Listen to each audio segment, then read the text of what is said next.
Hello, welcome back on a Mindful Monday. Hope you had a great weekend. Wanted to introduce you to Sam Harris on mental training and learning how to meditate.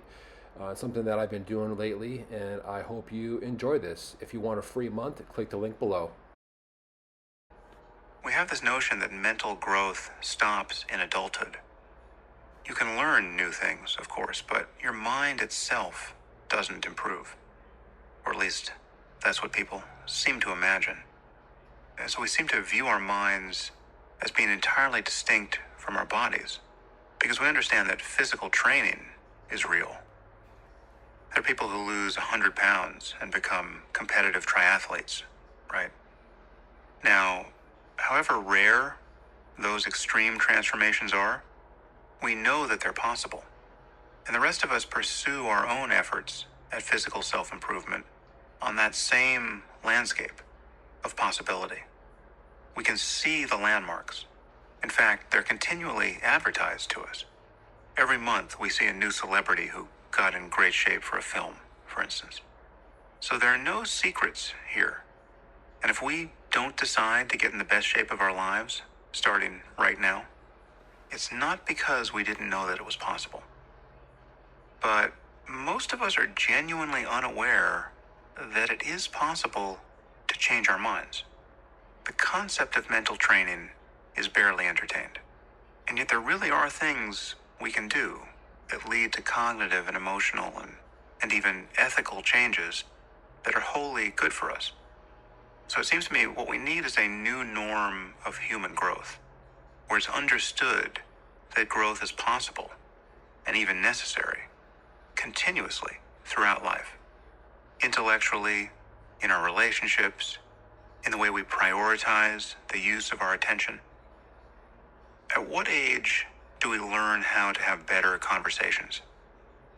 At what age do we learn to have better conversations with ourselves?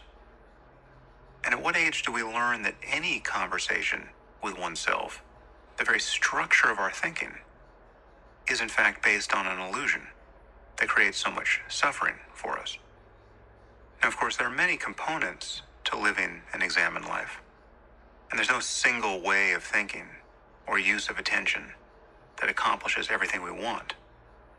But meditation, real meditation, is an essential piece here. And the fact that none of us are told this in school or by our doctors indicates nothing more than a cultural blind spot. I mean, it used to be that physical exercise was something that only a very strange person would pursue deliberately, and smoking was considered a healthy habit. There were actually television ads in the 40s and 50s showing doctors smoking in their offices. And the ads claim that in a national survey of doctors, more doctors smoke Camels than any other cigarette. It's possible for an entire society to be totally confused about something rather important. Now, anyone who has real experience with meditation knows that there's something to be discovered there that they were missing, and it's something that most people are still missing. And the fact that most people don't know they're missing it doesn't make it any less of a problem for them or for the rest of society. Once you know how to meditate, you see that more or less all of the world's chaos, apart from natural disasters, is born of our lack of insight into our mental lives.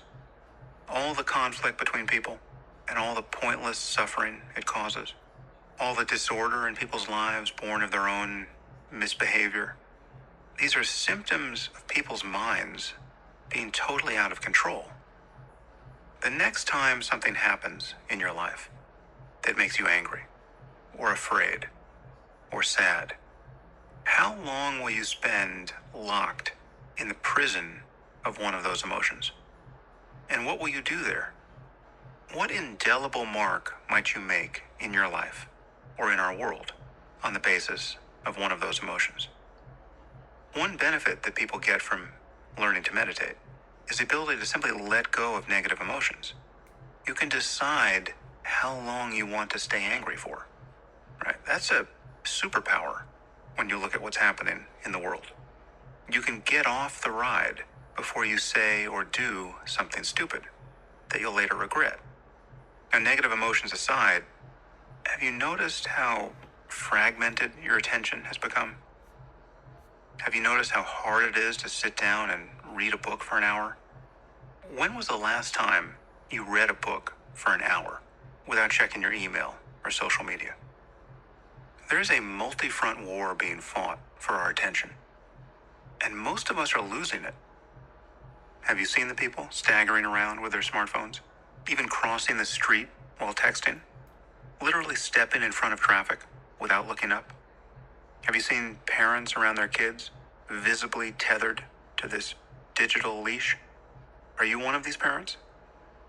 There was a recent photo exhibit that was rather brilliant where a photographer captured people using their smartphones, but then removed the phones from their hands. So you see these images of people in various situations in life while staring vacantly into their open palms. It's worth thinking about this psychological experiment we're performing on ourselves. You will not learn to meditate by accident, and you won't learn it by jogging or hiking or playing music or doing any of the other things you do to feel good.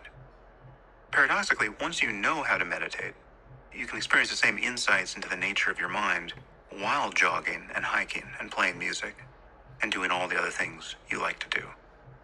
But you are very unlikely to have these insights and experience the associated change in your perception of yourself and the world without explicitly learning the practice of meditation.